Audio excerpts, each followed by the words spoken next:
Bonjour, je suis Passion. Vous me connaissez, hein? Oui, bah oui, on diffuse vos vidéos, je crois. Oui, c'est ça. Alors, c'est quoi être juif? Comment? C'est quoi être juif, alors? Bah c'est compliqué, visiblement.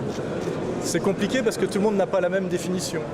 Moi, il y a une définition qui me plaît, c'est comment dirais-je, un peuple de prêtres et d'élites et une avant-garde morale. Ça peut être une acception.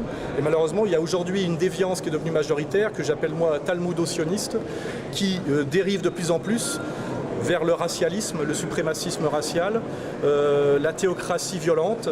Et je crois que tout ça se vérifie à la fois par l'attitude de l'État israélien aujourd'hui, notamment par rapport aux Palestiniens, et récemment à Gaza, et aussi en France, par quelque chose de plus inquiétant encore directement pour nous, c'est la manière dont une partie des citoyens français qui sont français par le Concordat et par l'émancipation de 1791 se considèrent de plus en plus comme un peuple à part, un État dans l'État qui se définit racialement par le sang et qui aujourd'hui prétend mener un combat pour un État étranger qui est l'État d'Israël, qui je le rappelle est un État qui ne respecte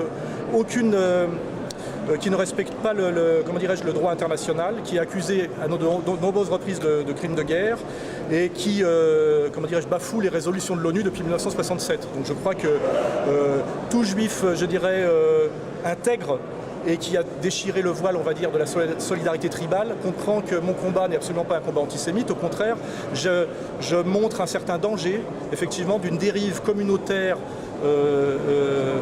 raciste et brutale qui, j'en ai bien peur en dernière instance, se retournera contre les manipulateurs. Et j'insiste bien pour dire que les manipulateurs sont une minorité à l'intérieur de la communauté, puisque comme vous le savez très bien, le CRIF par exemple, qui représente cette ligne que je critique, le CRIF ne représente officiellement qu'un juif sur 6.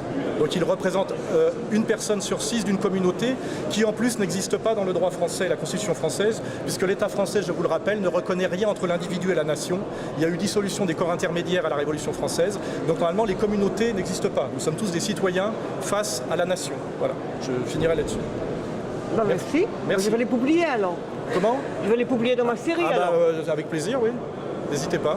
C'était un peu plus long qu'une minute, mais j'espère Je vais couper alors peut-être. Je vais couper un peu le montage, non? Faites comme vous voulez. Je n'ai pas le pouvoir de vous imposer quoi que ce soit, vous le savez. Je compte juste sur votre honnêteté et votre intelligence. Voilà. Merci. Bon, je vais... On a filmé aussi.